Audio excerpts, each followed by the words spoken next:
Boa noite, gente. Vídeo muito importante para quem faz Cavaleiro do Zodíaco. Hoje eu vou falar do Saint Seiya Omega, que foi lançado em 2016.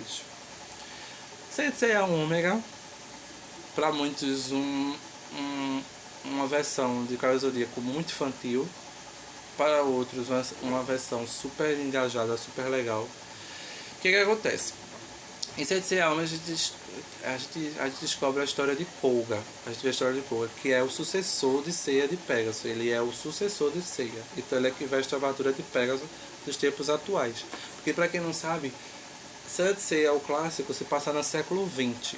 Então, tipo, no século XXI, que é o sucessor de Seiya, é Koga. E ali ele era um bebê que nasceu, ele era um bebê portador da luz, e que quando ele nasceu, o espírito de Hades, de Marte, ou de Ares, que é o deus da guerra, tentou buscá-lo, alguma coisa assim, e Atena o protegeu. Atena e Seiya, portador da armadura de Sagitário, já nessa época atual. E aí o bebê é escondido, tudinho, e ele cresce, e o que acontece? Ele vai fazer uma jornada em que ele vai conhecendo vários novos cavaleiros. Parece que é o filho de Shiryu, que é o novo cavaleiro dragão. Tem um outro novo cavaleiro de dragão também. Então assim, é tudo bem parecido, só que os personagens são mais magrinhos, tem mais performance nos ataques. E aquele traço todo antigo não existe mais.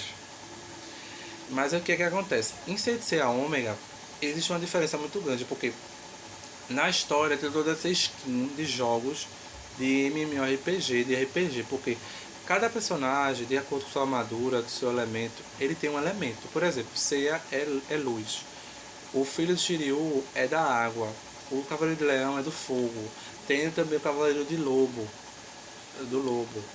que é o da terra. Então tem terra, água, ar, fogo, luz e trevas e sombras. E sombras é o elemento de Ares. Isso é bem definidozinho no anime, é muito definido. Então, tipo, cada cavaleiro tem o seu elemento. Então, cada cavaleiro é tipo Avatar mesmo. É bem interessante isso. E eu soube que Masami Kurumada gostou muito disso. Ele disse que ele queria ter trazido isso para a primeira versão, essa coisa mais definida dos elementos, mas realmente não existe, e ele não conseguiu, e ele viu isso no Ômega e gostou muito, porque realmente a gente dá para perceber isso no clássico. Por exemplo, Yoga é de gelo, existe esse elemento lá, o gelo. Seiya deve ser luz,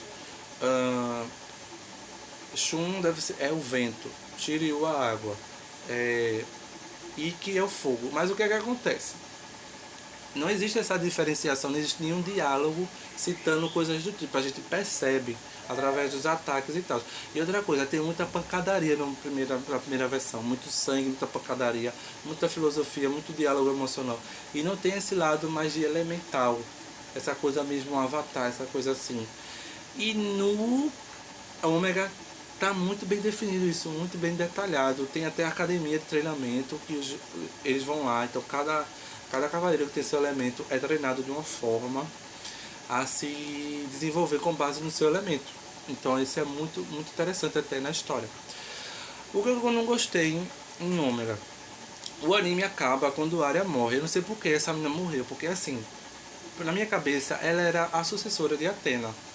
Então assim, eu não entendi porque mantiveram a Saori lá, tipo, Saori poderia ter ficado como uma conselheira, algo antigo, só dando um conselho, mas eu acho que Arya era a sucessora de Atena. Eu não sei porque tiraram ela da coisa. Pra mim foi muito estranho isso. E assim, tem a segunda parte, né, que tem a batalha contra Ares, ou Marte, que eu acho que é pra mim o deus mais feio que tem, porque aquele traço dele é horroroso. Você percebe o Abel, a Ares, o próprio Lúcifer, tem o Poseidon, tem como é? Hilda de Polaris, tem o Saga. Todos os vilões são muito bonitos, os chefes maiores são muito bonitos. E você vê o Marte, aquela coisa esquisita, que ele nem face tem, porque ela é a verdadeira forma. E eu não vou nem falar do Hades, porque aí já é humilhar muito o Marte, né? Tipo, é meio que isso. E eu fiquei pensando assim, Mas a época até do traço, o traço é muito. Os personagens são mais esqueléticos, mais magrinhos, mais diferentes, assim. Então eles parecem mais magros, assim, tem essa definição corporal. Então no lugar de sangue, quando eles brigam, o ômega realmente parece que é um anime feito para crianças, porque nem sangue tem. Tipo, quando há uma luta que tem muita pancadaria, não aparece sangue, não aparece derramamento de sangue, não. Como era bem exposto no clássico.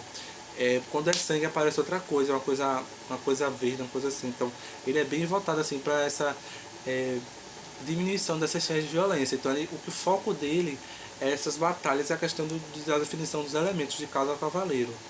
Então assim, tem a batalha contra Palas Athena e contra aquele outro que é o Deus das Sombras. Que eu não lembro muito bem, que foi uma luta até bem rapidinha, que teve lá depois da morte da destruição de Ares. Uma luta bem rapidinha ali, que era um deus super poderoso e que eles conseguiram derrotar tudinho. E tem também a luta contra Palas Atenas. Ficou muito legal também essa luta. Ficou parecendo uma vibe meio filme assim. O anime é bom assim, mas o clássico é melhor. Tipo assim, eu achei o Soul Figure até bem melhor. Porque eu traço o Soul Figure está aí no Ômega. Eu assisti o Ômega em 2021, gostei bastante. Como fã eu gosto de tudo, então eu gostei bastante também dessa parte, dessa série assim. Não é bem spin-off, porque é a continuação da história. Então a gente vê Sei, a gente vê Aldebaran, a gente vê uma galera ali. E outra coisa, tem a questão do empoderamento feminino. Por exemplo, tem muita. Tem muito guerreiro. Por exemplo, tem um Cavaleiro de Ouro que é uma mulher, que é Paradoxo de Gêmeos. E eu fiquei, que estranho, nunca tinha ouvido falar de uma mulher no universo CDZ sendo portadora de uma armadura de ouro. Mas isso é uma falácia, porque existiu uma Cavaleira de Ouro, tipo, acho que no, na saga, na batalha contra Hades, da época de Seijo de Hakurei, da época de 1500 e pouco, que é Francisca de Touro, não sei se a gente já ouviu falar dela. Era uma Cavaleira de Ouro. E tipo, 200, 400 anos depois, existiu o Paradoxo. Então, muito pouco. O resto é todos homens, eu acho. E tem também a Batalha no Santuário, tipo, parecido com a Batalha das 12 Casas, praticamente a mesma coisa, porque eles têm que passar pelas 12 casas, tudinho, como naquela vibe do clássico também. Ficou bem legalzinho também. Os novos Cavaleiros de Ouro estão bem legais, assim. Gostei de todos, assim. Mas as lutas parece que os Cavaleiros de Ouro dessa do Ômega são muito mais pesados e muito mais fortes do que o do outro. Realmente é muito sutil isso. E esse foi o vídeo de hoje sobre CDZ Ômega.